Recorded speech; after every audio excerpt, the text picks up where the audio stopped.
During the coronavirus quarantine, we've decided to add a video meeting for listeners of the Juicebox podcast. Today was the first one. 65 people got together, which I thought was a really nice first go. I just want to remind you before it starts to always consult a physician before making any changes to your healthcare plan. And I'd like to remind you that nothing in this video, nothing you hear on the Juicebox podcast or read on ardensday.com constitutes medical advice of any kind. The supporting documents and social media for the podcasts, this video, and the blog are also not to be considered as advice. Please read this disclaimer before starting to view this episode.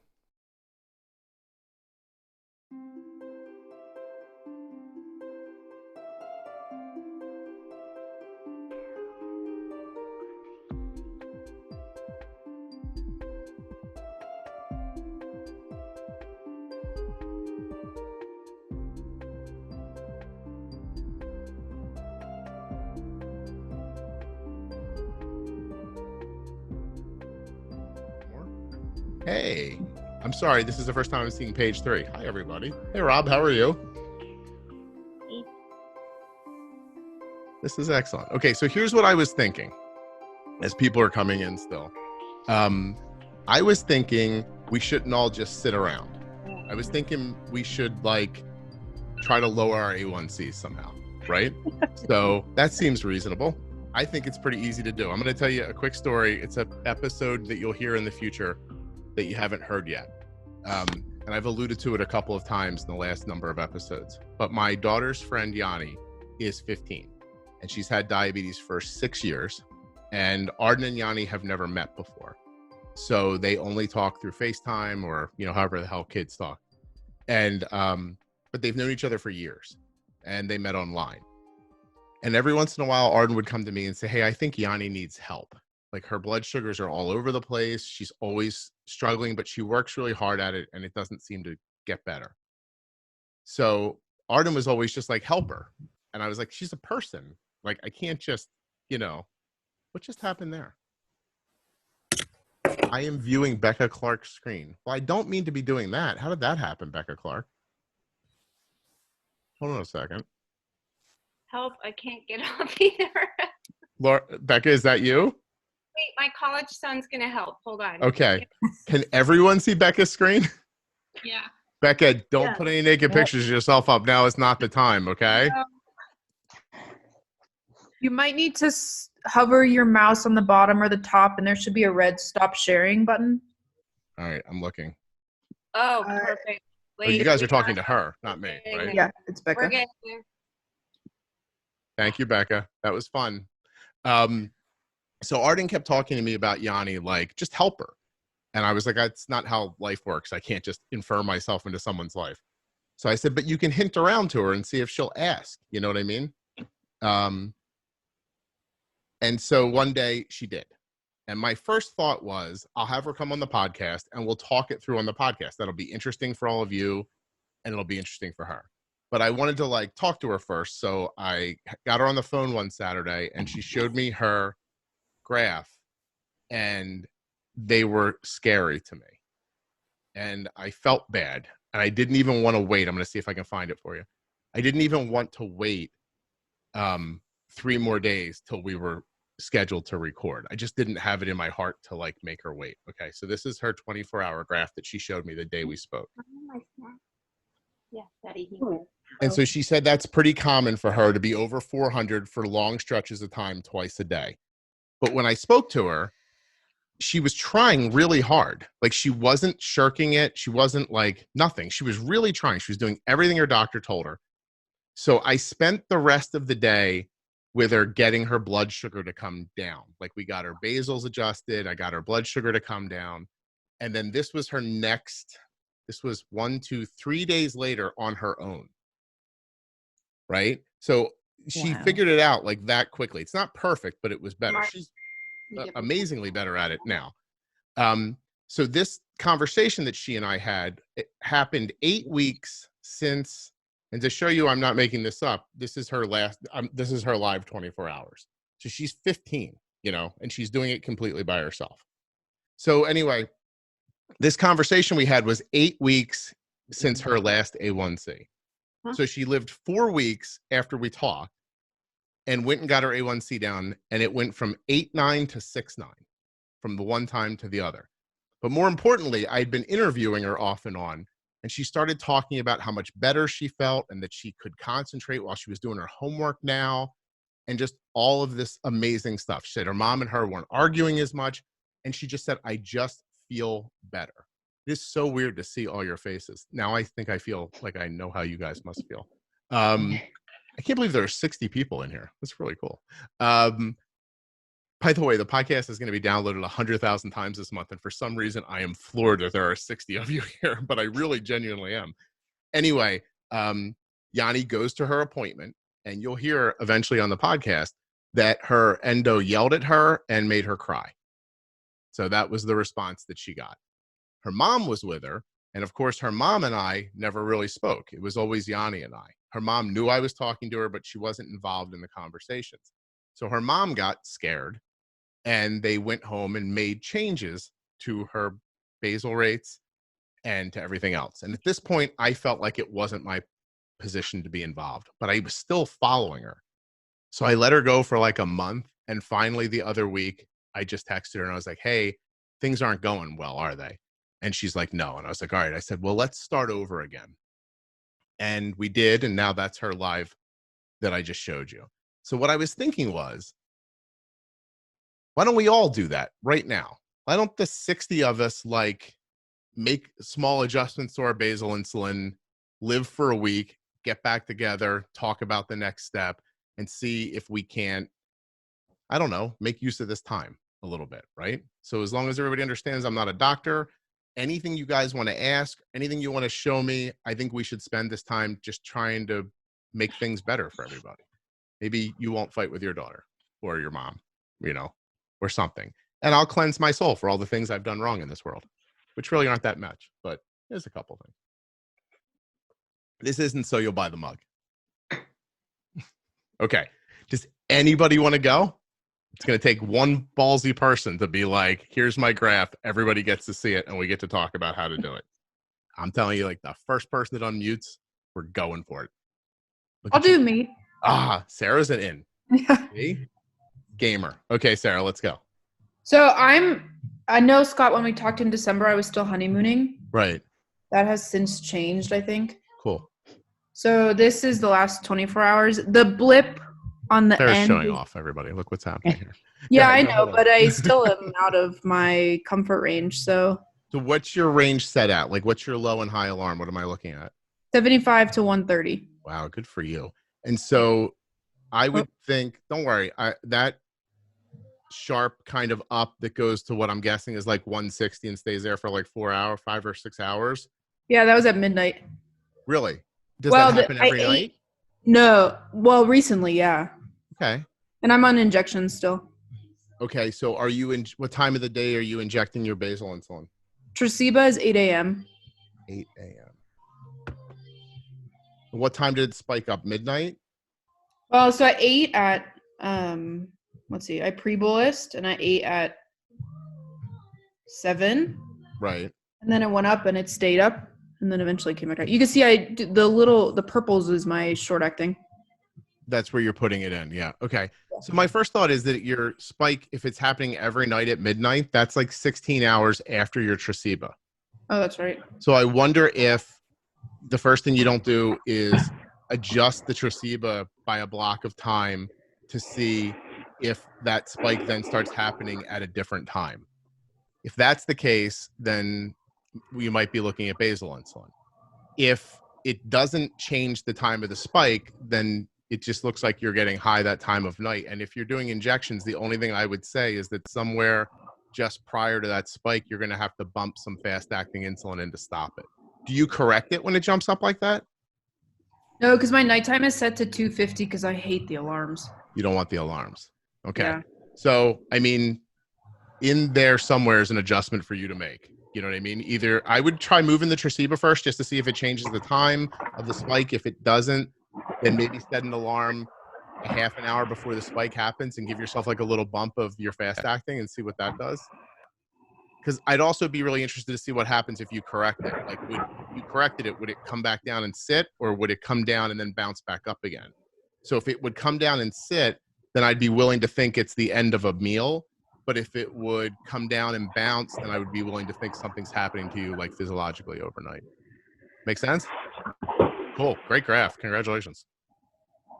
All right. That wasn't hard, right? Anybody else want to go?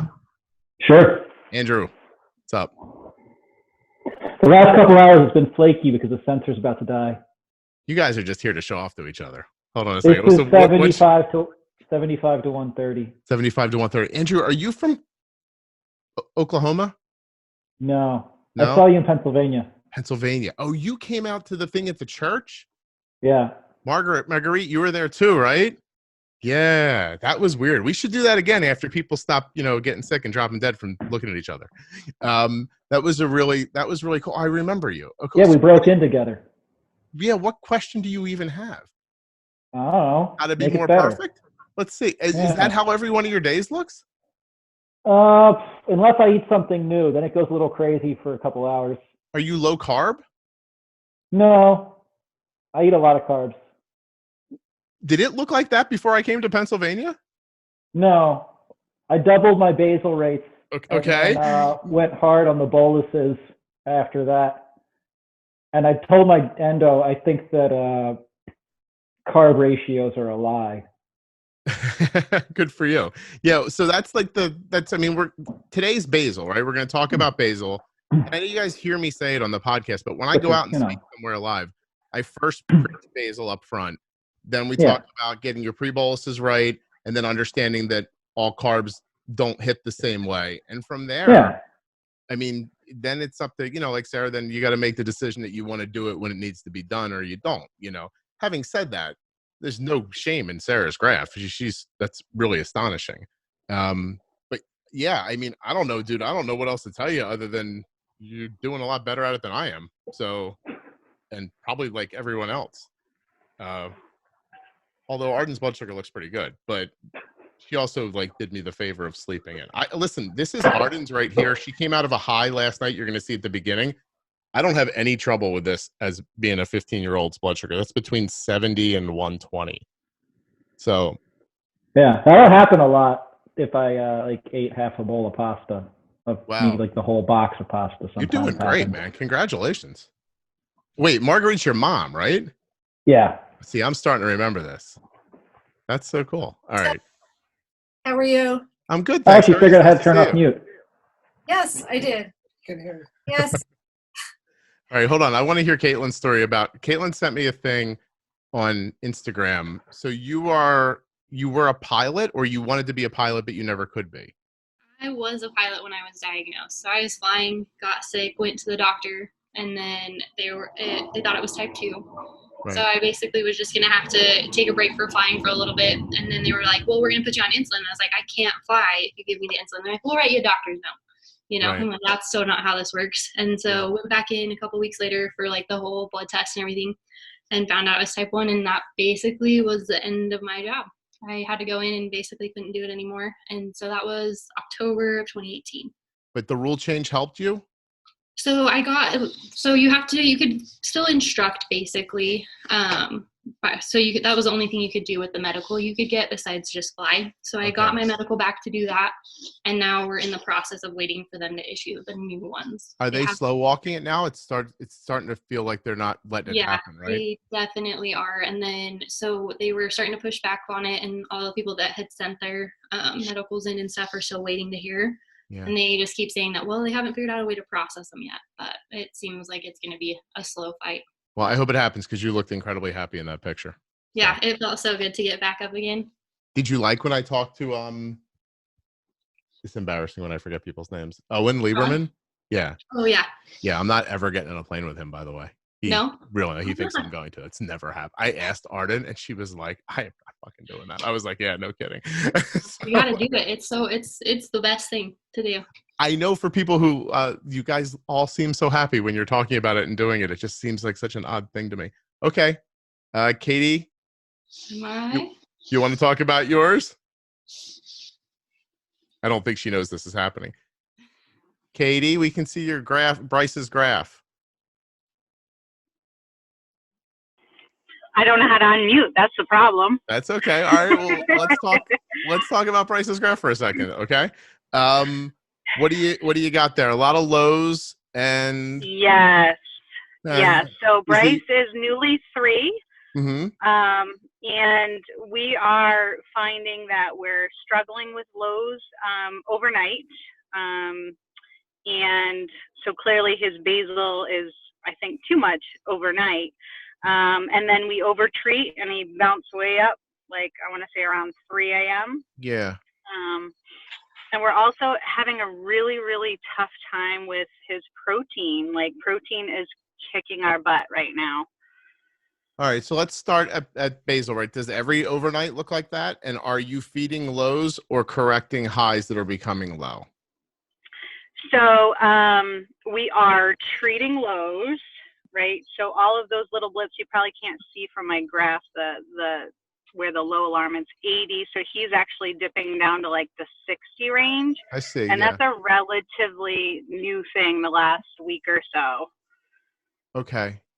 All right. So listen, I mean, is he on a pump or is he injections?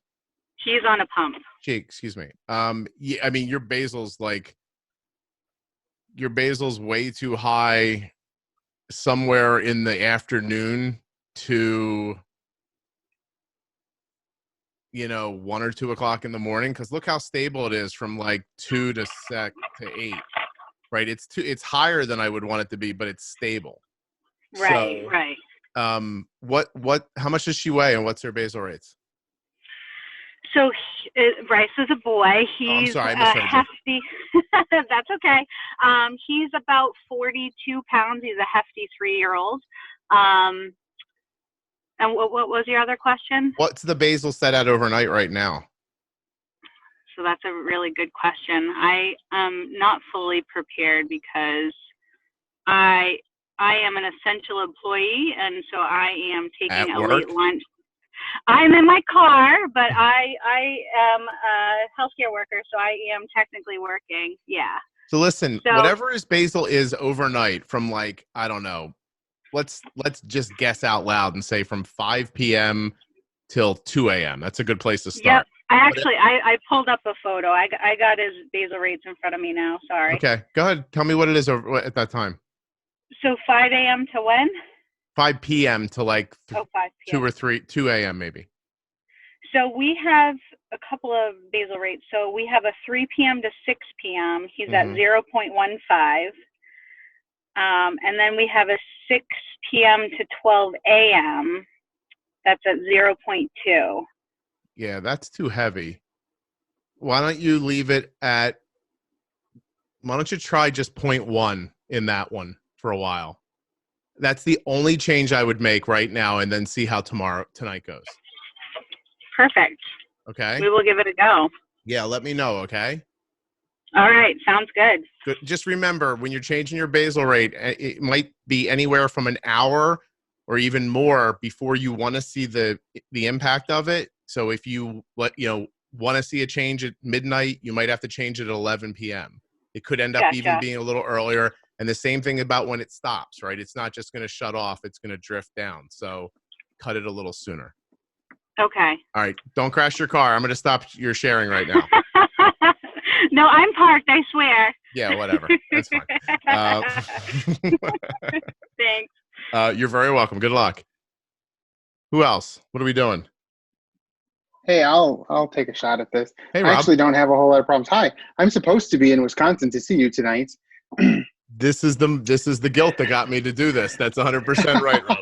There's good guilt. It saved me a 3-hour drive. But well, trust me, you saved me an entirely terrible flight. I was flying into somewhere to take like a puddle jumper to somewhere else. I was asking them to move to Wisconsin at one point.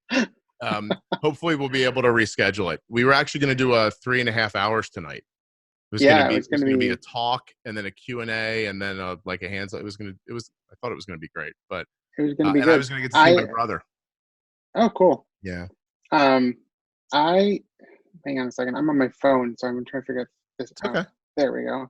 I got a picture of my Night Scout there. Yeah. So it's actually really good, but I actually really just want to take this second to tell you that so I live in the Upper Peninsula of Michigan, Okay. up on the shore of Lake Superior. We don't have endocrinologists up here. We just don't. We have to drive to Green Bay. It's a 4-hour drive. Right. I haven't been feeling well for months and months and months. And I finally, my doctor says to me one day, well, I was diagnosed type 2, I don't know, a couple of years ago. And he says, well, let's run some tests. It's probably nothing. But on Halloween, they called me and said, hey, guess what? You have type 1 diabetes. And which is, I'm 43. That's crazy, right? You should have said treat. I said treat, not trick. That's what I would have said. Exactly, right? All right, there you go. So I started on Basaglar that day, and they were just going to have me. I mean, I'm thankful for my doctor because he's just a GP, but he did the tests, right? He was going to put it under the carpet, but then he said, no, let's do some tests. Because I lost like 16 pounds in 3 weeks sitting on the couch, which is bad, but kind of good. I don't know. I mean, listen, if you're going to have diabetes anyway, I'd take the 16 pounds. Right. You know? Right. So, Renee, somebody just side-eyed you, walked behind you just now. I'm sorry, go ahead, Rob. I think I saw Liza earlier. She's folding laundry. That's the thing to do, right? I'm avoiding working. But anyway, I just wanted to tell you that I had very little education, and our diabetes education up here is not bad, but she treated me like a type 2 diabetic. So it was like I didn't know what I was doing. Within 3 weeks of diagnosis, I had a DEX. Within 6 weeks of diagnosis, I was on the Omnipod. I've been on Omnipod since December. I trained myself how to do it. I know you're not supposed to do it, but I went in 3 weeks after I got it. I went to the diabetic educator for my training. Yeah. And she's like, are you excited? And I said, well, I am, but let me tell you, I've been doing this for 3 weeks. And she looked at me like I was crazy.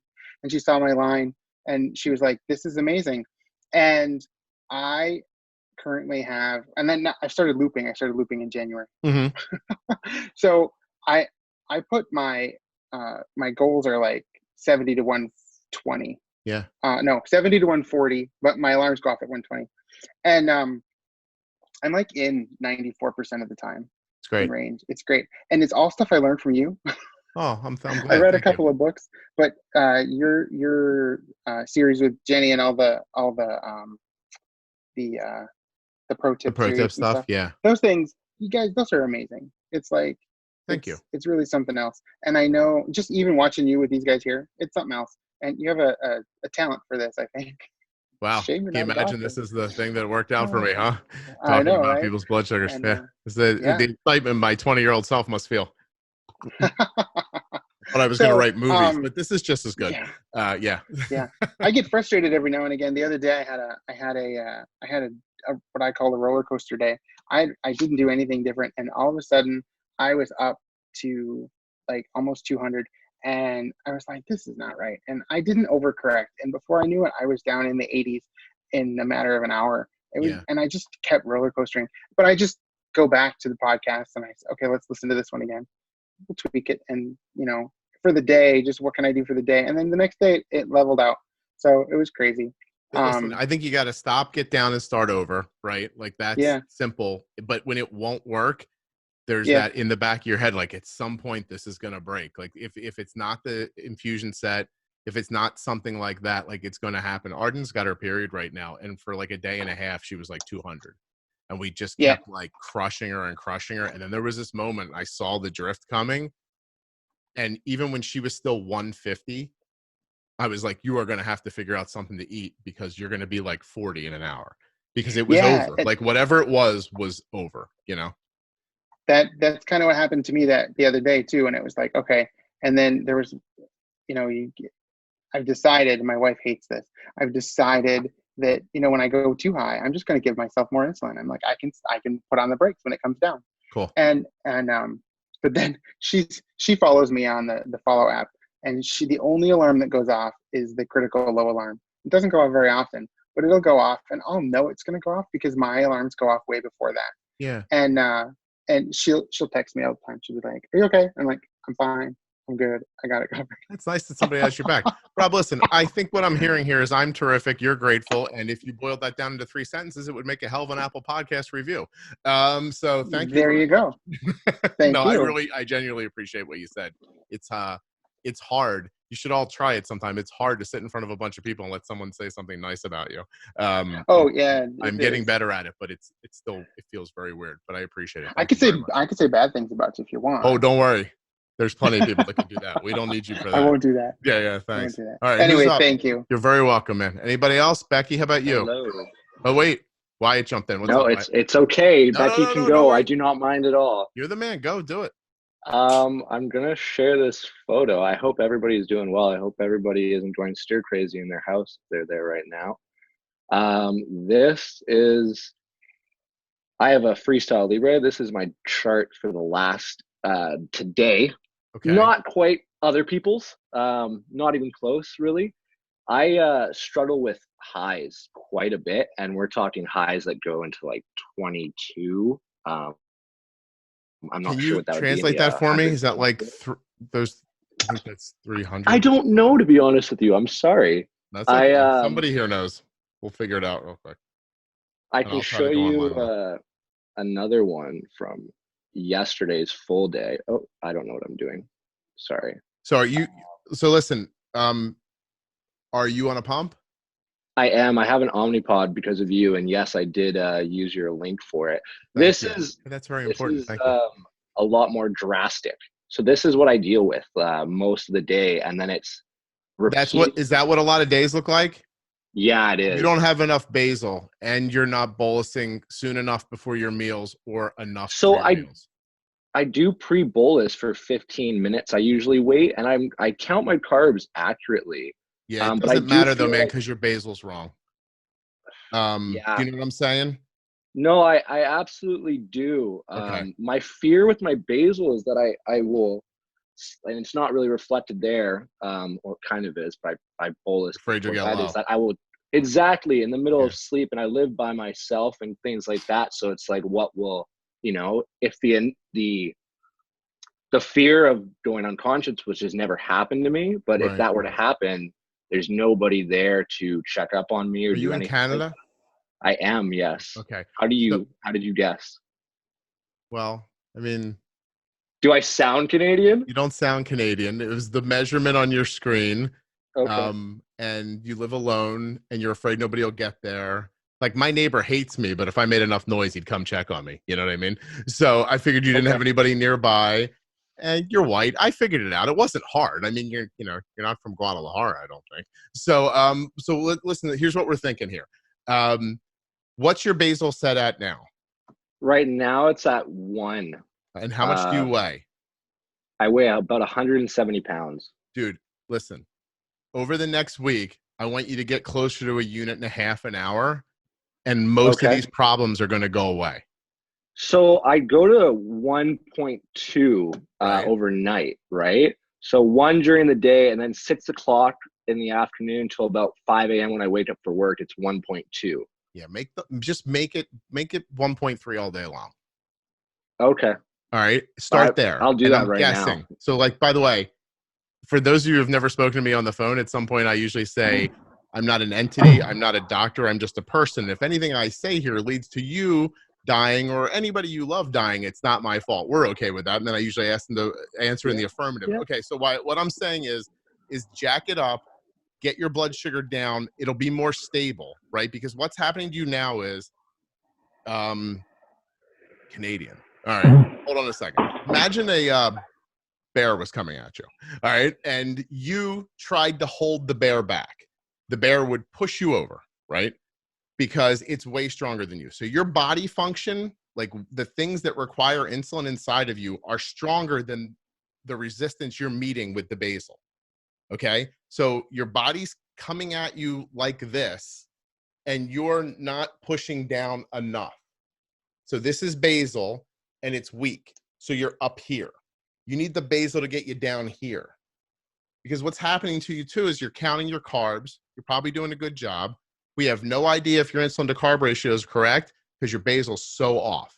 So imagine you have 1 unit of basal an hour, but it turns out you need 1.5 units.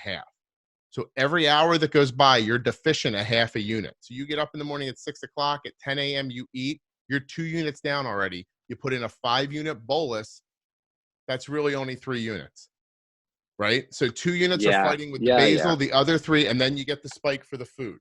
Get your basal right, then you'll be able to figure out how long your pre-bolus time is, because right now you're not sure.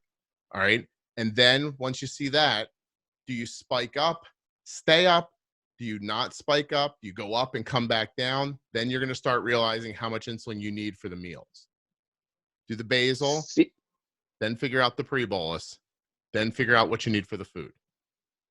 okay. Yeah, Okay. because I normally that I'll bolus for my meal, and then let's say 2 hours will go by, 2.5 hours will go by, and I'll notice I'm at like 11.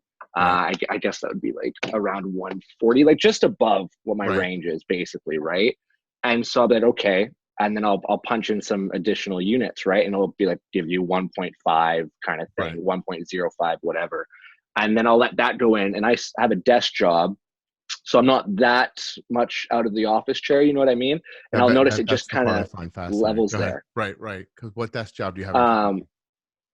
I work for the city of Vancouver. Okay. So I mean, I work for one of their vehicle yards. So I mean, I have some days I have some physical activity, but it's really mundane, Let me mostly say this. paperwork stuff. Pavel Bure was one of the most dynamic hockey players I ever saw in my life. Played for the Canucks the whole time. Yep. Listen, so if 1.3 is too much, take it down by 0.5s, 1.25. But I don't think it's going to be too much. I think your basal is probably more like 1.5 units. Now it might be a unit and a half during the day and a little less during the night. I'm not sure, but you're going to need to get up there to find out.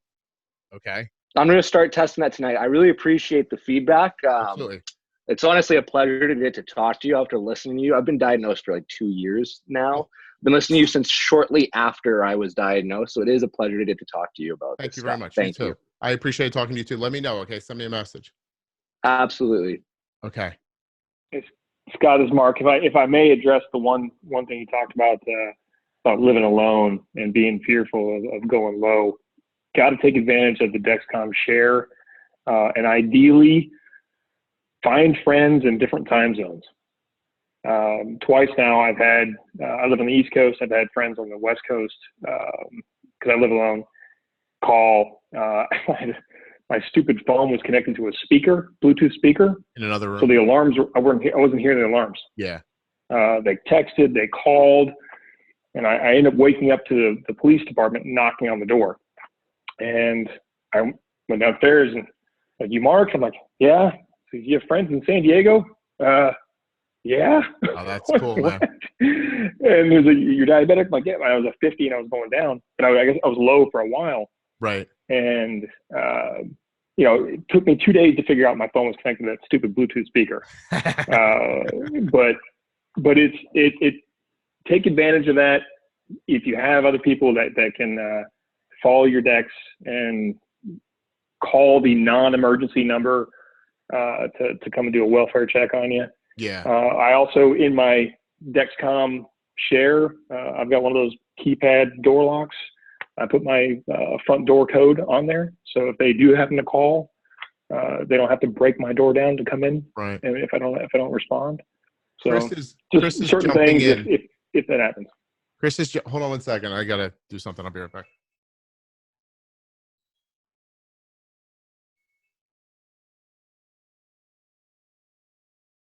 Sorry, Chris was jumping in to say that SugarMate will call somebody in an emergency, and I think Wyatt has the Libre, right, Wyatt? Not the Dexcom. So he doesn't have the share feature just now. But that's an amazing thing to share, because I mean, I try to put myself in that process over and over again. I can't imagine what it must be like to be by yourself and do this, because Arden, needs intervention a lot. And so does everybody else. You all do, right? Like, and it might not be like dangerous, but who knows what becomes what at 4 o'clock in the morning when you don't hear it. I mean, raise of hands. Does anybody who has diabetes really hear their alarms while they're sleeping? Sarah does. So some people do. I'll tell you what, if it was for me and not for my kid, I don't think I'd hear it. Like, very honestly. That's pretty crazy. Does anybody want to go next? And why are some of you sitting outside? Where do you live? I'd like to go next if I could. Hey, Gina, do it. I'm going to text Arden about her blood sugar real quick. My question is for those of us who don't have a CGM as of yet. Okay. Because I know there are quite a few, I think that we're quite jealous of those who do have the CGMs and have that constant information, but there are some of us that don't have that yet. And so, we're struggling with that, trying to figure it out. How often do you test a day? I'm a bad diabetic. No, nobody's a bad diabetic. But Oh, what I well. was going to say is that before Arden had a CGM, we probably tested 10 or 12 times a day at strategic times too. I have done it at times where I've done post and pre and post prandial, and that works well. But then I can tell you, as of today, I haven't tested yet at all today. Yeah, I mean, and I have eaten. Yeah. So what I would think is, if you really want to do what people are talking about here, you need to know what your blood sugar is before you eat, 45 minutes after you're finished eating, and then, 2 hours and 3 hours, and just make your own little, make your own little graph for yourself. I would just put a plot line up, and this is where I was before I ate. This is where I was later. This is where I was here. And this is where I was here. And then just kind of, you can kind of think it through, and then just keep testing. Just be your own CGM for days in a row and create your own graph, and then make adjustments with the timing and the amount of insulin. Wrote on myself here, with your timing and amount of insulin, so that you can take the hump out, or if you're getting low, you can bring it up. You don't have enough data to do anything except, shoot it and hope. And then if you get dizzy, that it's it. And what I see mostly from people, and what happened to me before Arden had this technology, is that just leaves you high. It just leaves you high because that seems more reasonable, And it feels safer to be high than it does to go low. Right. But it's safer today, Yeah. 10 years from now, it won't feel as good of a decision. Yeah. Right. But let's get you, I think that's something reasonable that you could do. I also think the Libre, I think Wyatt would probably tell you, it's not constant, but at least you're not, if the testing is your problem, you could at least, and I think they're fairly inexpensive. He lives in Canada and he has one. How much money can he make? I'm just kidding. I know nothing about Canada at all. He's probably living on $5 a month. You know what I mean? So, well, I guess one of my predicaments is the fact that for me personally, and I don't know if anybody else is in that situation, I'm 27 years diagnosed. Right. I've been on a pump now for 4 years. That's my first pump. Yeah. I still don't have a CGM. This year, I'm planning on getting a Dexcom and getting a new pump that will work with it and so forth. So it should improve. But until that point, it's been a constant roller coaster for me. Yeah. And, it's hard, right? It's tough. Yeah. I don't have any complications that I know of as of yet, but I feel like that's just a tightrope that I'm walking. It feels like it's going to happen at some point, right? Exactly. Exactly. Listen, we don't talk about it much on the podcast because it makes me cry a lot, but my friend was diagnosed when we were 19 and he passed away this last year, and he just did everything he was told, with the best advice that was given to him. I am 48, so what is that, 30 years ago? And it just wasn't enough, he was okay day to day. He didn't live a bad life the days he was alive, but the minute his kidneys stopped working, his life just ended. His life was watching television and going to dialysis, and then he had a heart attack and he was gone. So, and he was a wonderful, beautiful man and had all these great interests. And I just think that until you get that CGM, this is a reasonable idea. Just plot your points down and try to figure out how to make it a little better. You know what I mean? Because with the pump that I've been on, whatever, in the very beginning, of course, we had to figure out my insulin to my ratios and all that. Anyway, and so we did that. I haven't adjusted it since. And what's your A1C? Would you tell us? My last A1C was 7.7. Oh, so you're doing great, right? You just probably need a little more insulin in tiny places to be in the 6s. I think the 6s without a CGM is reasonable. It might be the mid to highs, but I don't think it's unreasonable to hit that. I don't think the 5s without a CGM is, if you're going to eat a regular diet, that might be difficult because now you're swinging at a lower number, if you're swinging. But I don't know that you couldn't be in the 6s without one. And I think you Okay. need a little more information. Okay. That's And all. I do eat whatever I want. When I want a bowl of cereal, I eat it. When I want to have chocolate, I eat it. When I want to have a salad for dinner, then I do. I just try to compensate for everything. Good for you. So Good for you. Well, what stopped you from, or what's slowing you down from getting the CGM right away? Like, is it money or?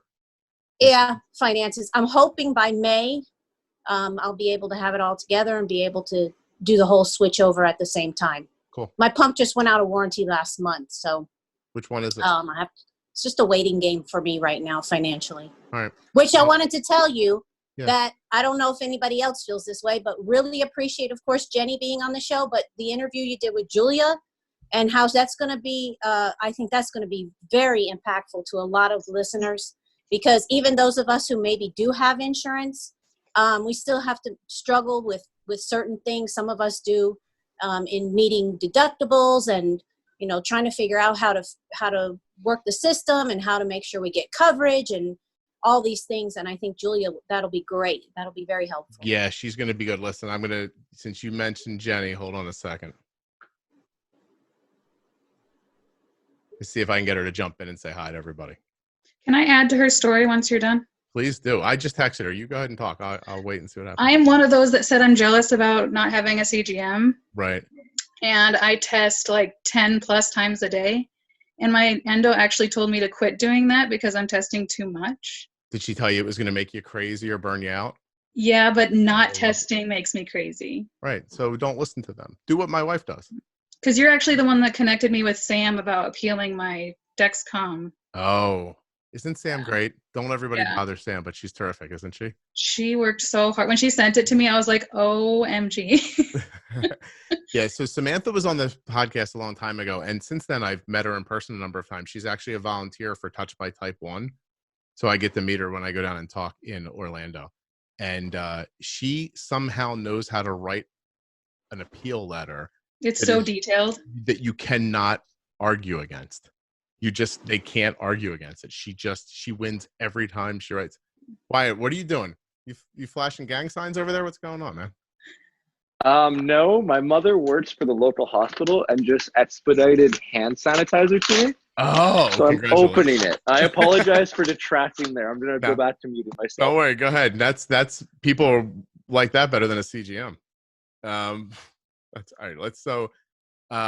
I'm sorry. Where did you go? I'm getting better at this, but I'm not great at this. Amanda, are you still there? Yep, I'm still here. Okay, so I mean, listen.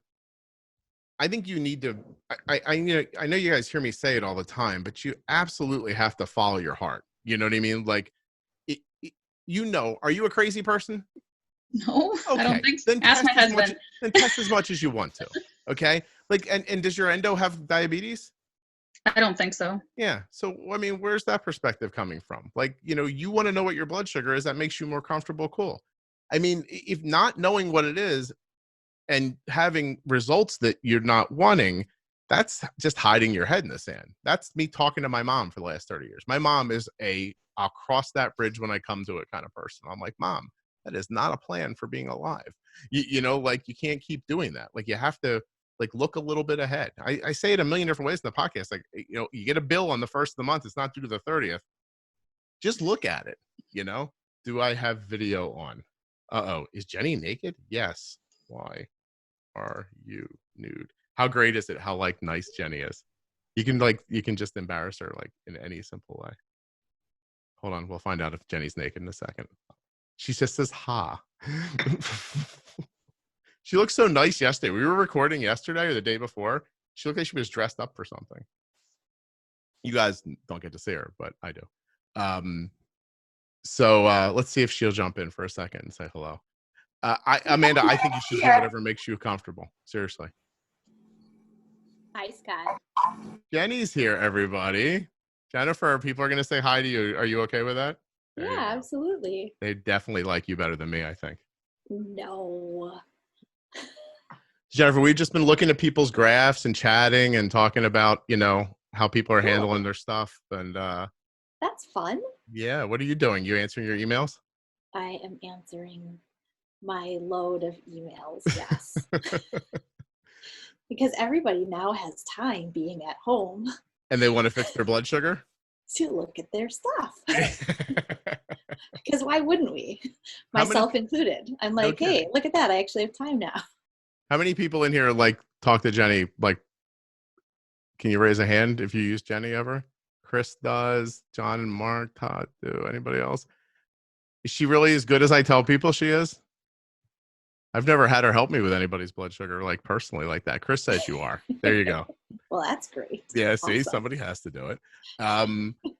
What great people. So what we're talking about is that I think we should all be taking a week here to work on just getting our basal rates a little better, and then we're going to come back next week and talk about like pre-bolus and stuff like that. I said I think that before the coronavirus thing is done, everyone can bring their basal rate down or their A1C down like at least a point, probably. Don't That's you a think? good goal. That's awesome. That's Why easy. not? We could do that in a couple of months. This virus thing's going to go on forever. Sure. We're all just gonna Especially work with our all of the awesome, workouts. People are complaining, and I complain too. I'm like, my gym is closed. Oh no. But like, seriously, there are so many workouts and so many things that are now available to do. Right. I mean, it's unbelievable with activity and looking at some of your settings and a little bit more in-depth, maybe attention, since we aren't really supposed to be going to the grocery store as often, right? Maybe we're sort of like just skimping on what we've got available at home. So I don't know, might be a little easier maybe. I've eaten a couple of leftovers that I know that if this wasn't going on, I would have ignored. I would have been Right. like, we're Let's going put them in the garbage. But it's been pretty slim because you're like, I don't want to have to go shopping again. Right. Yeah. How long have you guys been talking? About 45 minutes. Awesome. Yeah. You're Somebody all- mentioned you, and I was like, let me see if I can get her to come say hi real quick. Yay. Well, it's nice. Somebody I can see videos of some people, and somebody looks like they're like in Hawaii. Or That's a backdrop, I think. Is it I a think- backdrop? Because Yeah, I'm yeah. like, Yeah, hi Jen. Hi. hi. I'm really outside of Philadelphia, but with Zoom, Oh. you can pick your location you'd like to be. So I have to be at the beach for my own sanity. Yeah, I was going to say you look like my aunt who lives in Hawaii. I was like, gosh, I'd like to live there right now. Yeah, virtually there at least. You Very know. cool. That's Yeah. awesome. Kelly's sitting outside. I've been wondering where she's at for a while. She's on her porch or something. But That's I'm going to cool. get around to asking her where she's at some point. I'm in Tennessee. And out in Tennessee, is it warm? Yeah. Oh, yeah. It's like 80 today. Oh, see, that seems right. Mhm. But then Yeah, it'll be get like jealous. humid there in the summer, right? Yeah, it's miserable. And then I can't. do it. Okay. I need to live in San Diego. What are places that are like San Diego? I need somewhere less expensive, but with that weather.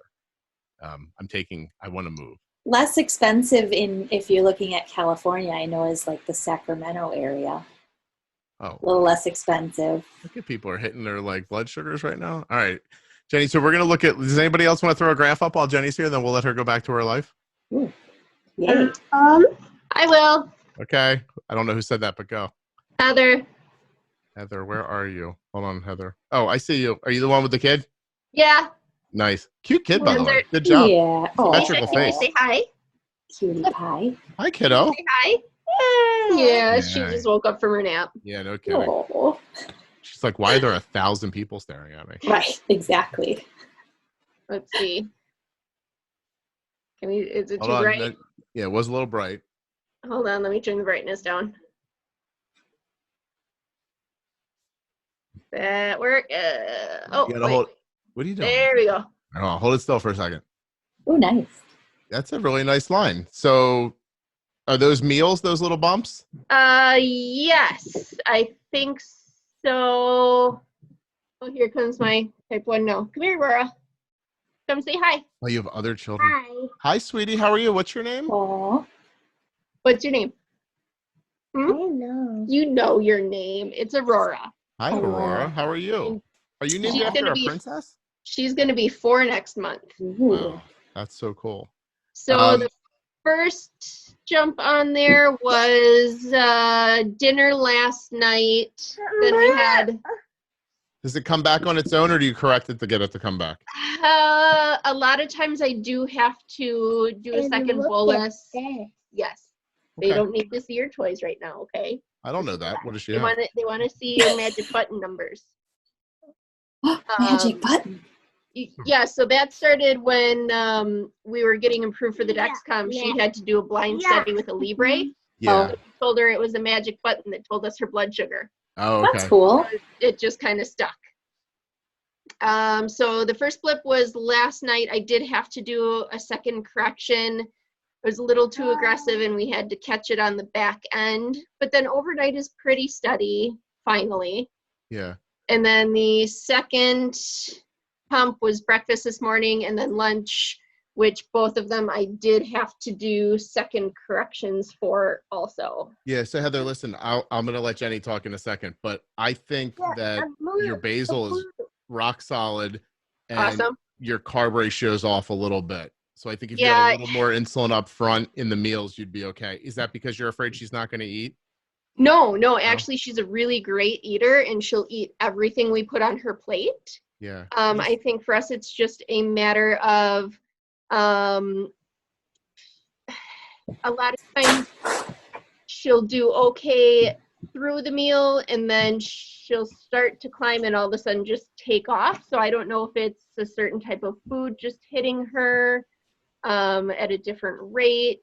Well, it could be, but I think that whatever you're correcting with, you need to get up front. And I've tried that before, and even Does it make her just low? 1 or 2 difference in the carb ratio on her Omnipod tends to get her low then after a meal. Low after the meal? Yeah. So she'll hardly spike and then she'll go low and we'll have to give her some more carbs. Okay. Can you do a manual calculation by using a 0.5 gram incremental change and do your own math? Yeah, I could find the worksheet that told us how to do all the calculations. Sure. I know it makes it a little bit more difficult. I know on the new Dash under a ratio of 10, you get the ability to adjust by 0.5 gram increments. Okay. You can't do that on the PDM, but it does come with the Dash. Okay. But again, your ratio has to be under 10 and she may be well above that. She's close. Her breakfast ratio is like 1 to 14. Yeah. So sometimes those 0.5 grams, especially for little kids, can sometimes, again, you have to do your own math, at least for the carb calculation part of it, let the pump do the correction part of it, but it might be just enough of that nudge that you need for that calculation. So. And the only other thing I was going to say is that maybe you could add it as a temp basal too, and then bail out of it. Okay. So, but I think in the end, that's something I'm still learning to do. Hey, stop. Is working with temp basals. Right. I have a hard time figuring out when to use them, when not to use them. What, like if it's during a meal, should I add something as a temp basal? Should I not? Well, I think what I'm saying is that you really forget the tools for a second. Your goal is to manipulate the insulin and get it to where you need it and then have it gone when you don't need it. So there's all kinds of crazy little things you could do. You could get more insulin up front and then take basal away later. Like, I know that sounds weird. Any of you who try looping or watch it happen, it's so cool to watch it yank away basal and then bring it back and take it away. And I've been talking about that for years on the podcast, but the day I saw an algorithm do it, I was like, holy, that's what I do.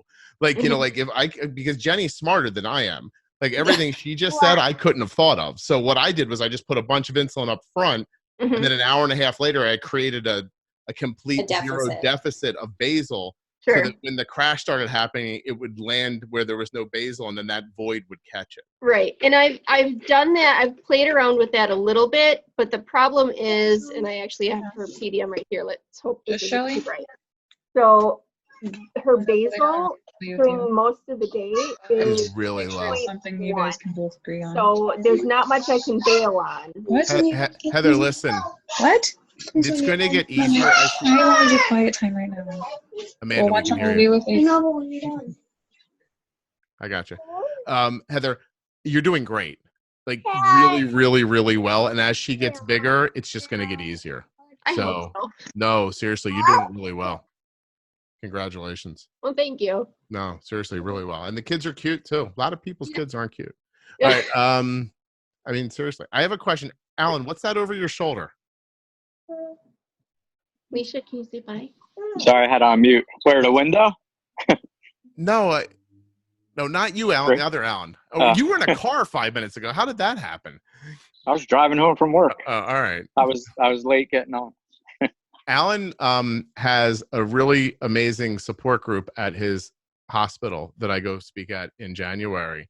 It's a really cool group of people, and they have tell everybody how you guys talk. You have like WhatsApp or something like that?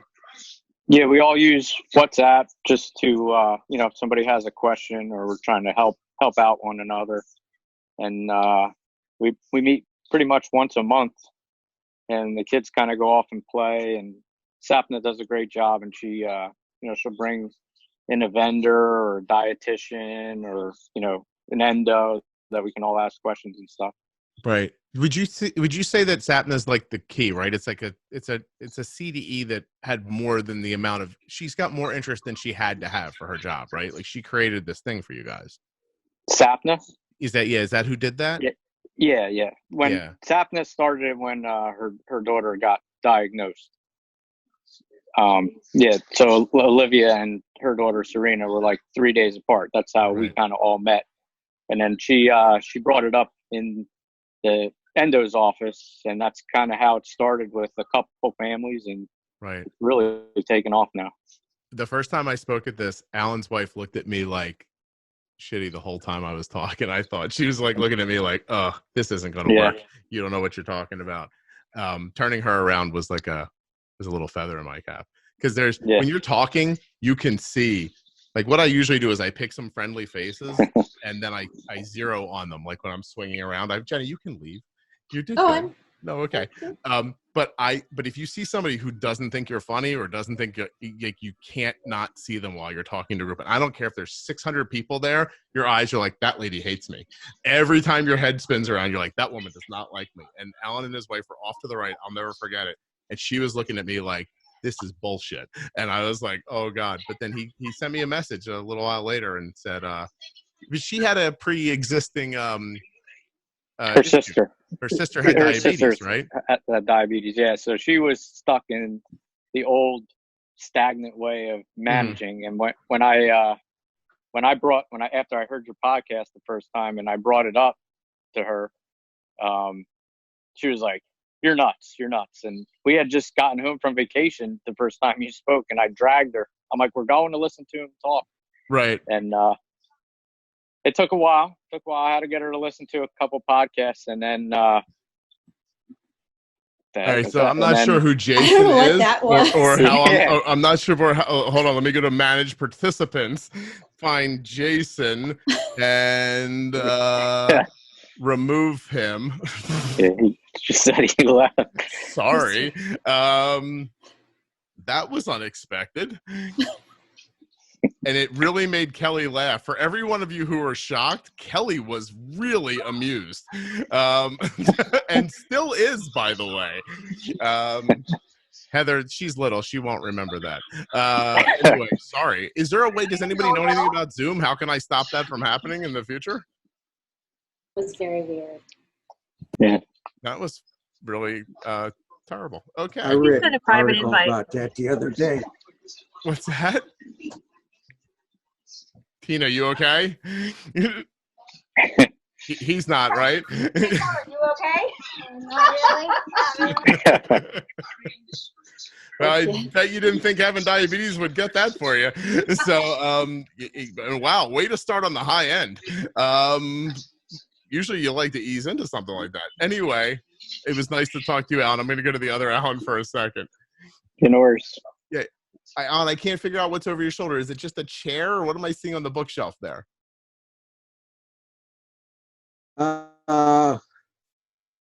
Me, right? Yeah, you. Okay. There's a bookshelf that's made out of a couple of plastic bins. It's stuffed full of magazines. Okay, and all right. That makes sense. That is okay. I think basically you're seeing that, and you're seeing my Bluetooth headphones for my Xbox are hanging on a charger back there. Gotcha. Okay, it was throwing me off. It looked like it was like an old microphone hanging there or something like that. Hey, listen, you guys are really cool. Probably the headphones. No one dropped out of this after what just happened. You guys are all rock solid. And you got to give it to me for never using this before. I was able to mute them. That I read. What's that? There was an article I read not too long ago. I guess that happens quite a bit on Zoom. Oh, no kidding. Well, I feel a little flushed now from it, to be perfectly honest. I might be sweating all of a sudden. I just was when you put the link on public groups, then people grab them up, and that's what. Yeah. But you got to have a real lack of something to do. Anyway, okay. So, and does anybody else have a graph they want to look at? I do. Who does? I will. I do too. Okay. All right. That sounds like 3. So just somebody throw it up and let's see. And I'm going to wave goodbye for right Jenny. now. I'll see you later. I'll see you next week. Okay. Thanks, guys. It was nice to see everybody. Keep up the good work. IntegratedDiabetes.com if you want to hire her. There you go, Jenny. And that's where you'll talk to her right there. Thank you. Yeah. Adios. There you go. All right. Who's up? Can we ask real quick? Sure. It's Amber. Hi, Amber. How are you? Oh, hey. We saw you in Atlanta. You sat next to us at lunch, remember? I do. Oh, that was you right there. Wasn't I great in Atlanta? Coronavirus, No, wait. Hold on a second. Let me have this moment, everybody. I was really good in Atlanta, wasn't I? You were good. That was the best I've ever felt after I got off stage. I was like, I did really well today. There are times when I'm like, not so great. But that I felt good about. And lunch was really good. Yeah, you did. And you were just sick, so you had a lot of water going, but you did a really good job. Yeah, I had not felt well recently. But cool. Thank you. All right, so what's your question? So, well, real quick, Conley, the little guy that was in the frame earlier, he's our type 1. He's 8. So he was going high like 2 weeks ago. So we just got really aggressive, and I kept saying it's a basal issue. So we got aggressive, and then he was having more frequent lows. And then his endo recommended through the Gluco app that we make some adjustments. So we just did that 2 days ago, and it is working better. Yeah. But look at this that happened. I don't know if you can see that. Okay. Okay, so basically he did okay during the night, and then that's a compression low. He was actually 96. He's fine. So yesterday for breakfast, we gave him a bagel with the new recommendations, bombed it. I mean, like totally 300 bombed it. So today we were like, all right, we're getting more aggressive, and it worked, but he started to trickle down. Mm-hmm. So it said he was 68. Excuse me. We can't do the 15 carbs or he'll shoot up. That spike was literally 6 M&Ms. So it looks like, well, that doesn't make any sense. We went into lunch and we extended mac and cheese, kind of a higher carb. Mm-hmm. And he finally came down and he's doing okay now. But this is like baffling. And he's still honeymooning. We're all over the place, but we have him 70 to 130. But the only thing I can think of is now Dex has been spot on because we've been finger sticking a lot also. Right. That moment it said he was 65 or 68. And I'm like, here, bud, just have a couple M&Ms until lunchtime. And we soared with nothing else. Yeah, so a lot of that doesn't make sense. The bagel itself you did a really good job with the bagel itself. It looks like you could have got a little more in up front, which might have kept you from 68 the hours later. So maybe some of the bolus is temp basal instead. I don't know if I don't know how big your bolus was, but maybe you can take a unit of the bolus out and get it into temp basal in like the first 30 or 45 minutes of the bagel. So you're not just hitting with bolus. And then maybe that would have stopped the low. The 6 M&Ms from here to here doesn't make any real sense. And if that's not something you're normally seeing, I'd let that go. I wouldn't spend any time trying to figure it out. If you see it again, then maybe. Have that happen. Like we overcorrect all the time because like 15 carbs we just can't do, and we learned that fast. So if he's at school and he's low, we tell him 1 glucose tab, and he will do fine. Like just 4 carbs will have him go from 60 sometimes to like 130. But we're just roller coastering all the time. If he's not high, then he's low. So we're still waiting to get kind of that smoothness. Well, in your situation, if you're still honeymooning, especially, I mean, in a 24-hour period, you have a bagel and macaroni and cheese in there. That's a really nice graph. Really, I mean, some of that's got to be like, for anybody who knows John Roth, who's in the private group, he'd be like, you got to make different food decisions. And so, I think that for what he ate, it's amazing. You know what I mean? Like, I wouldn't look like that, I don't think, with less carbs, right? I don't know. I just feel like we're still kind of. No, like yesterday, he actually didn't really ask for any snacks or anything, and yesterday his graph looked great, and I'm like, well, maybe we should just not feed him, and then Oh, that's the easy way. Look great. Yeah, sure. No, listen, I have to tell you seriously, with what the food you just described, that's a really great 24 hours. So don't beat yourself up. Just kind of keep going, because it's going to change as the honeymoon leaves, and you're going to keep adjusting down. Don't kill yourself over that graph. I'd love that graph and move on if I was you. Okay. Seriously. Thank you. Yeah, you're welcome. Other people, Tina, was it you? Somebody else was looking. Yeah, go ahead. Rachel, we'll do you next, okay? Tell me that mine looks really good too. Well, not mine. My son. After what this did to your son, we're gonna just say whatever you want us to say, I'm pretty sure. So all right, cool. Yeah, so your basil's terrific overnight and into the morning. The bouncing at 12, are you stopping the lows with food or stopping the highs with insulin? So this morning, I mean, it's that, like this thing. Yeah. That's like yesterday was the same way. It's like, I hate, but this is yesterday's 24-hour graph. So like you see like right here. It's the same time of day, right? Yeah. It's just more like, it's like earlier in the day. Yeah. But it's just, I don't know. I feel like he goes low. Like I pre-bolus, he goes low. And then he eats. While he's eating, he'll go low. Mm-hmm. But I don't like to give him food or juice because I didn't bolus for it. So I don't like to give it to him. Right. So I make him wait it out. Now, if it goes to like urgent, I do, let him have like a Skittle but what that lady just said about giving the 6 M&Ms, we've been doing that too. And like today I gave him 2 Skittles, and he just like went to 123 straight up from 60. Right. And so I bolused him half a unit to stop the going up. Yeah. And then I kicked myself because it stopped at 122. You were like, it worked, and then it didn't. Yeah, so then you we can't. had to tweak that, It's right. Like back and he's honeymooning too. Yeah. Well, so some of that has got to be, maybe some of that is the honeymoon. Also, I should mention, chocolate's not the right thing to use unless you really like rock solid know how it works, because it doesn't hit the same way. You're looking for simple sugar on its own, gummy candy, sweet tarts, like that kind of stuff. If you want candy, more simple sugar. Chocolate's not the right thing. Skittles are amazing because they're. Yeah, we do Skittles, and we noticed that too. We just bought some jelly beans, and those don't work as good. They're Starburst jelly beans. I don't even like the way those taste. My favorite jelly beans are the Just Born. I don't know if anybody can get behind that statement or not, but those are my favorite ones. We just got the Starburst ones from like Easter. Yeah. And they're so yummy, but they don't work as fast as Skittles or Smarties, so we stopped using them. Yeah. But yeah, just that thing. I hate this.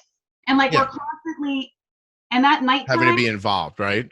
Yeah, it's like it's like never. So if you're stopping a lot of lows, then the basil's probably too heavy.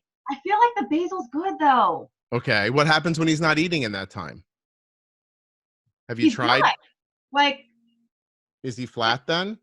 Like, can you pick that time and don't feed him tomorrow and see, like, feed him at a different time and see what happens? I don't know. I mean, he hasn't had food. His basil's great there, but was he bouncing prior to that around noon?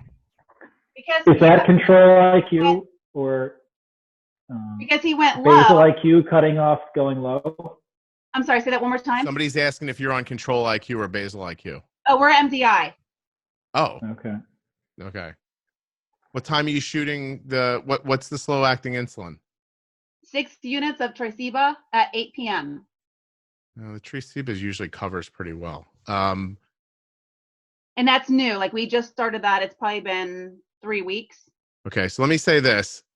Start off by not chasing it as much. Oh, chasing what? The highs or the lows? Whatever you're chasing, don't chase the highs. Let's address the lows, but don't chase the highs because you just got to find stability again. Yeah. So if you're always like bouncing it back and forth, you're never going to get there. So right. So we don't want him to be low. So don't chase the highs. So if he comes up and levels off at 130, let it be and see what happens. Okay. Okay. Yeah. All right. I think that's a good first step because if you think the basal's good, then that makes more sense to me. Yeah. I mean, I think we did a basal test like a month ago. And it was, he was like 75 to 85 all night long. Yeah. Like you said, there's a lot of stability when there's no food. So just stop chasing the highs for a minute and see if you can figure it out that way. So don't be bold. Well, be less bold. Okay. Okay. All right. The goal of bumping and nudging is for you to do it while you're learning and then not have to do it very much anymore. Like at some point, the bumping should teach you, oh, that belongs here or it belongs over there. You don't want to be involved in that for the rest of your life. Gotcha. Okay. All right. You're welcome. Rachel, right? Go. Okay. Hey. So here is my daughter's graph. Okay. She's young? Oh, yeah. She is 6. Yeah. Diagnosed in October. We talked on the phone like December-ish. We were like, oh, you'll make a great podcast in a year. Yeah. We're still having crazy highs and lows. Like right now. Well, you should have expected that. I didn't say you'll make a great podcast in 5 months, right? So, by the way, is anyone else just sitting here wondering what's going to pop up on the screen? Because it's almost all I can think about. Let me see it again. All right. So her basals, is she got a pump? She is. We just switched over to the Omnipod like 3 days ago or 2 days ago. Oh, you're getting there. This is what happens when you move to a pump. Your basal's not we had Medtronic and we just switched to Omnipod. Oh, okay. But that's still, it could be a difference. So your basal's not quite right. Do you have a lot of basal rates? Oh, yeah. Yeah. Why don't we try less basal rates? Like 12 to 8 a.m., she's at 0.15, 8 a.m. to 7 p.m., 0.2, 7 p.m. to 12 a.m., 0.3. You want to hear an absolutely just wild-ass guess? Mm-hmm. Go to 0.2 all day and then adjust off of it after you see what happens. Okay. Okay. I'll change it because what you want is that flatness in the line is just not there. Renee, I think, is sneezing, and I'm worried I got corona now through the Zoom. Okay. So so I don't know if you noticed. You held that up. I don't remember talking to you. I'm so sorry. Like to your face, I'm not making the connection from our conversation. So when you put it up, I immediately said, "Is that a young kid?" And then I said, "Do you have a lot of basal rates?" So I could see that by the line. So I'd go to one stable basal rate first and see what we can make happen off of that. I'm not saying she doesn't need to be 0.3 at some point or she doesn't need to be 0.15, but get some stability. And then figure out how to get that stability to where it needs to be. So kind of shoot the middle with the 0.2. Does that make sense? Yeah. Oh, yeah. And do you have a ton of them, or are they just in blocks, like 0.3, 0.2? They're not like 0.2, then 0.3, then like they don't jump around, right? No. Good. Just good. 3 straight. Yeah, I would go to one solid one and then see if you then try to just go off it a little, because I think what ends up happening to a lot of us, especially with little kids, is you get it right and then things change and then you start trying to find the moments when you need to fix it, but those moments don't usually last. So you might have adjustments in there from something that happened a week ago that's not happening anymore. Okay. And now the big spikes, those are missed meals, right? So one of them, the first one from yesterday, she we were chasing a low. Right. And then she had a snack of banana bread. And then we dosed for dinner at like right there. Okay. And then after dinner, shot all the way down. Yeah. I And mean, that's listen, what seems to happen when she's like in the 300s. She shoots down super fast, and then we've got to like catch that before she has a seizure and ends up in the ER again. so I would have liked to have seen when that 300 was starting to happen. I would have liked to see you just squash that so you don't ever get to the 300, because making a big bolus at a high number is, you know, going to cause a precipitous drop. And if you're not really good at putting the food in at the right time, which is just what happened. Had she eaten a little sooner in there, that would have caught that. And I don't know how much, I can't say. But if you can stop the highs, you'll stop the lows. Okay. So just keep messing with your basil a little bit. Do a little better job at the meals. Had those 2 spikes at the meals not been there, I'd have been like, wow, you're doing a really great job. And not that you're not. I'm just saying that those 2 things are, even if you could keep those meal spikes to 180, that'd be a big deal. Okay. You know what I mean? So how should I be doing that? Like, so for dinner, we had lasagna, and she had like a cup of it. And so that was 30 carbs. Yeah. We dosed 30 carbs 30 minutes before, and it still shot up. So that's where you got to understand the glycemic index and load of food, that not all foods are going to hit the same. Just because the number's 30 doesn't mean anything. What you learned there is that concoction you had takes more insulin. So should we have done the extended bolus so we just started with the Omnipod, so I'm not quite sure how to use it. No, I think that just looks like it needed more insulin. I think the reason she fell so hard is because of the long pre-bolus. So even though she was way up at 300, you hit her so hard that you created a drop that the food couldn't catch. Does that make sense? Yeah. Okay. Does anybody disagree with that? Because if somebody's got a better idea, I'd love to hear it. Cool. Yeah, and I'm all ears because. No, just and cut yourself a break. Don't make lasagna until you figure it out.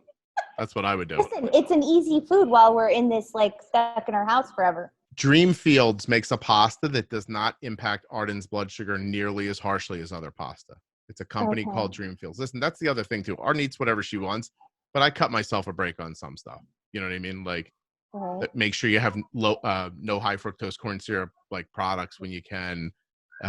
There's that Dreamfields pasta works great. Basmati rice doesn't hit Arden the way it does.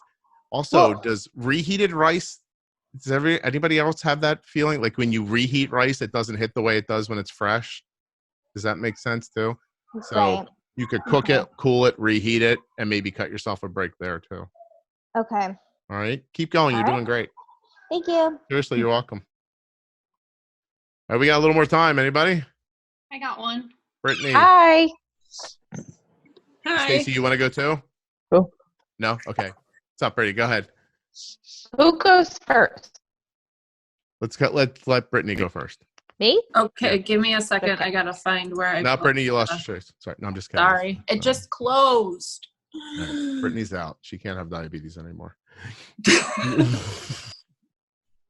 What's your question? Can you start talking your question while you're doing your thingy? So when we have a protein or a fat rise from dinner, we can never get it. It always kills her. She's 200. Sorry, my daughter's 4. Right. She's 200 overnight, and the insulin doesn't do anything until like 5 o'clock in the morning. Okay. Oh, I saw somebody just raise their hand. I'm going to learn how to use this eventually. Sharon, I'll find you. Basil. But if we don't have a fatty or high carb meal, she tanks. So you can see like here, there's the dinner. I have created a whole group of people who see problems in beautiful lines. That's kind of funny. Listen, if the protein's jamming her up to 200 and leaving her there, you need more basil through that time. Okay. Okay. I don't think you're going to stop. I mean, you can curb a protein rise with a good bolus, but at some point the bolus is going to be gone. And then what's left is your basal insulin that only works when you don't have that protein pushing in there. Okay. So I would think an hour into that meal, get more basal going and let it go for hours afterwards. I think Jenny Okay. would probably say like 5 hours. But Okay. have you listened to that protein episode? Yeah, and I have gotten it to work for some things. Like I know every once in a while she'll have McDonald's and I can do a 30% temp increase and it kills it. But like pasta and a lot of the more homemade stuff, it just doesn't seem like it does anything. It just seems like basil to me then. It's a good place to start, and for probably longer than you think. Okay. All right. Great. Thank you. You're welcome. Let me know. All right, hold on. How do I find Sharon? Sharon, I unmuted you, but I don't. Say hi. Hold on. I found you. Here you are. Hi. Can you hear us? I cannot hear you at all. You want us to wait? Me? What? Yeah, I think so. Did you raise your hand? I did earlier, but you said Sharon and it's Sarah. Oh. Do you It's have okay. something to say? I do. I've just kind of started going through the podcast. I was diagnosed 4 years ago as an adult. Okay. Which I'll tell you what is ridiculous because they tell you nothing. I was out of the hospital within 24 hours and I left there sobbing, afraid to eat. And when you're an adult, there's no parent to learn with you. So I've been kind of on my own. If it wasn't for how bad they are, I would have to have a real job. So. It's been pretty traumatic 4 years. Yeah. And I started listening to your podcast years ago, but then I thought it was mostly for parents of diabetics. But then recently I found it again, and I love your new series and I'm kind of starting over with the Pro series. Okay. So I'm doing better recently after listening to some of the Pro Series things, but I'm sorry, I'm trying to get my graph up here, but don't worry. Being a middle-aged woman, I'm not great with technology. Sharon So I don't know Cassidy, if can you mute your see mic? this? Yeah. I'm trying to get myself more even because, to be honest with you, I physically just don't feel great a lot.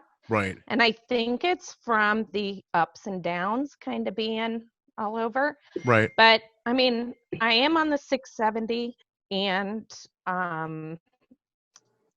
I don't know. What I've been told is I've been on the exact same basal 24/7 for 4 years. And they're like, well, the 670 loops, it'll figure out your basal for you. But I have to say, I don't think that's right. So we don't talk about it too much. I don't even know where to start with it. Jenny tells me that people who like the 670G really like it, and the people who don't like it really don't like it. So I'm not certain what to tell you about that other than maybe I can. So I'm a little stuck here because I can't do a whole episode about a pump because I have advertisers. So I'm a little stuck. And I don't know anything about it sitting here telling you. I can ask you, if you take it out of auto mode, how do your basal rates look? I've never done it. So I think I would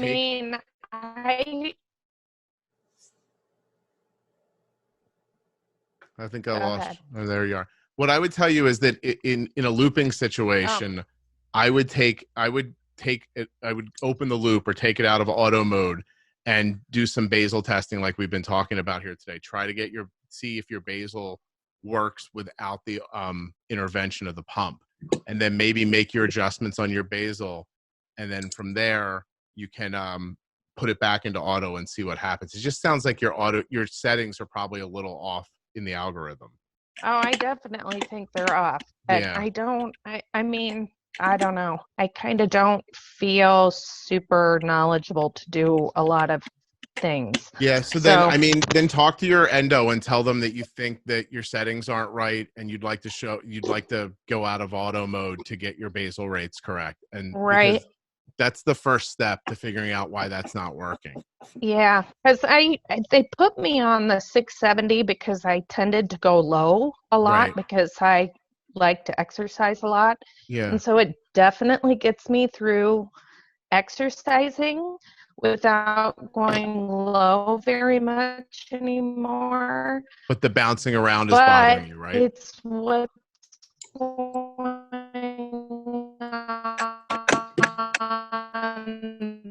the rest of the day.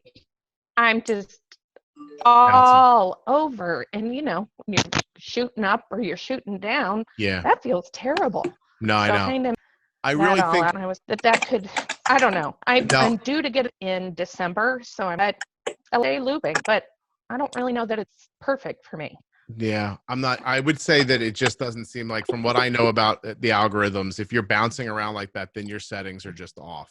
And I think that if you're not comfortable doing it yourself, you're definitely gonna have to talk to your doctor about it. Or I don't know if you can afford it, but Jenny, if you can hire Jenny, she can get you set going better too. Yeah, I Yeah. can. I just, like I said, I started listening to the podcast within the last month again. Okay. And I just learned about Jenny. So I've been thinking of contacting her. So maybe I will do that before Okay. I make the decision whether to leave the loop or not. Cool. All right. I wish you Well, luck. I gotta thank you. fold it up in a second. Should we do this Yeah. again? Like, should we do this every week? Was this a good time? Like, while we're all locked up, Mike. This I was love that you're in awesome. your workshop watching. Thank you. I don't know what it is. That's really cool. I can do like one more, but then I got to roll. I'm getting yelled at by my family. And I think Sharon, are you trying to talk? Yes. Yeah, go ahead. Yep. Okay. All right. So this is my graph. Can you see it? I can. And so, hold on. So I'm at a good number, right? Right. 132. All right. So what happens with me? I just joined Basal IQ. I just have that on my pump now. Okay. And I don't have the control IQ. Mhm. So what happens with me is I'll get low, and so the insulin will be suspended. Like today, I mean, I didn't get terribly high, but I think it got down to 72. Right. So I wanted to eat a snack, right? A small snack. And so I let the pump do the calculation. So it only gave me maybe a half a unit because I was a little lower. Right. But then I kind of bounced up a little bit. So I got like up to 145. Yeah. It looks really good. So are you just trying to like show off, or you have a question? Because it looks really good. I mean, sometimes I go higher. Because even you said low at 72, and what I wanted to ask you was, do you feel low at 72? Because I'd be like happy at 72. Yeah, I mean, I start feeling it. It's not like I'm ready to pass out. Mm-hmm. So I'm not sure what you're saying. Should I not like put any insulin or put insulin in me, or just go ahead and eat my snack? And well, I think when you're 72, you probably don't need the same pre-bolus as you need when you're not 72, especially if it's falling, right? Maybe the low is the pre-bolus. Okay. So in that scenario, I don't know that it would hurt you to start eating and bolus. You know what I mean? Like, I don't think I'd pre-bolus for any measurable amount of time at that 72. Now, if I was 72 all day long and it wasn't moving from there, then you might still need a little pre-bolus. But if you're drifting down, then the drift is the pre-bolus. Okay. And then all you have to avoid is, you don't want the food to be in so much before the insulin that the insulin has no chance to overwhelm the food and you just shoot up. But that's not happening to you. So, I mean, if that's your worry, I'd start eating and then I'd put the insulin in. Okay. But in a regular, if you were 130, I'd pre-bolus and then I'd eat. Okay. Does that answer your question? Yeah, it does. Cool. Thank you. No, you're welcome. All right, one more, just because, I'm going to get in trouble one way or the other. Who else? I got one. Go ahead, Caitlin. So I just started with the basal IQ, the control IQ. Oh, okay. So it takes away my basal, and then it's not going to stop because I can't go below 70 just for the regulations for flying. Mm-hmm. And then I spike back up, and then I have to correct once or twice to bring the high down. Yeah. And then So I'm like up and down, back and forth. And I don't know how to get it because it's taking away the basal, but it's still not enough to stop. So then I eat something small, even like 2 carbs, and I'm going right back up. Because there's no insulin happening because it's probably been taking the basal away for a while trying to get to it, right? And then it's trying to add basal back, but it's not enough to break Too it. late. Yeah. And then I bolus for it, and then by the time the bolus and its increased basal comes in, I'm coming back down to the point where it's just back and forth. So then it seems to me that if that keeps happening, then there's something about their settings that's driving you too low to begin with. So is your carb ratio too heavy or something like that? So that's what I'm trying to figure out, because it uses the carb ratio, and then it's using, like, for the correction, my correction factor, but it's not enough to bring the high down. But I'm still going high from my pre-bolus because it's taking away, like, the insulin. So I don't know how to get it to even out. So I think that you have to start thinking about the past and then where you're getting low. So something back here is creating this that's making it go, oh hell, and taking away your all your basal insulin. So you have this big deficit, then the minute you eat, you shoot right up. That's all right? Yeah, and so it's usually when I'm correcting a high, I feel like, because I get stuck higher than I want to be, like 150, 160. And so then I finally like bolus for it, and then it's finally coming down. Well, then it suspends all my insulin, doesn't want to give, it takes away all that basal. But it's usually, so like I can't not get stuck high, and then it's after that I get on this like up and down. Right. Trying to get it back to level. And see, and also it doesn't think of 150 as high, right? No, it doesn't. It doesn't even try to increase your basal until you're over 160, and then it boluses above 180 if that's where it's projecting. Ew. Okay. Yeah. Sleep mode. Not ideal. Sleep mode. Put it in sleep mode. Will that help it? Sleep mode. If you go to sleep mode, it lowers the target range. So instead of 112 to 180, it's 112 to 120. But it won't give you an automatic bolus. It'll just adjust your basal rates, but it'll adjust them up and down. But it has that better target range of 112 to 120. Okay, I'll try that, because I'm just like back and forth, and it's taking me. Yeah, so turn, if you have sleep set to a schedule, just delete the schedule and then just set it on manually and let it ride. Okay, yeah, I'll definitely try that. Thank you. I don't know who said that, but thank you. All right, guys, listen, I have to go. Do we want to do this next week at the same time? Yeah. Everybody's good? All right. I will set up another one. Yeah. Thank you. Thanks, Scott. You're welcome. The disembodied voice is fantastic. I am going to, is everybody all right if I make this up like can I put this up on Facebook for people to see? Except for the thing that I'll apparently have to edit out. Sorry about that. Yeah, go right for it. Okay, so cool. All right, so I'll set this up again for next week, and we'll keep talking. Everybody work on getting your basal a little better, and we'll see if we can't have a big win for everybody by the time this Corona thing's over. Thank you guys so much for doing this. I will talk to you all soon. Bye, guys. The Juicebox podcast is available everywhere that podcasts are. Apple Podcasts, Spotify, Pandora, Stitcher, iHeartRadio, anywhere you can think of. And if you don't have one of those free apps, check it out at juiceboxpodcast.com. It's even available on Google Play, Google Podcasts. It's there for everybody. It is 100% free. There are over 300 episodes. The podcast has 1.6 million downloads and counting, and has been here and available to you for over 5 years. I hope you enjoyed this and that you'll check out the show.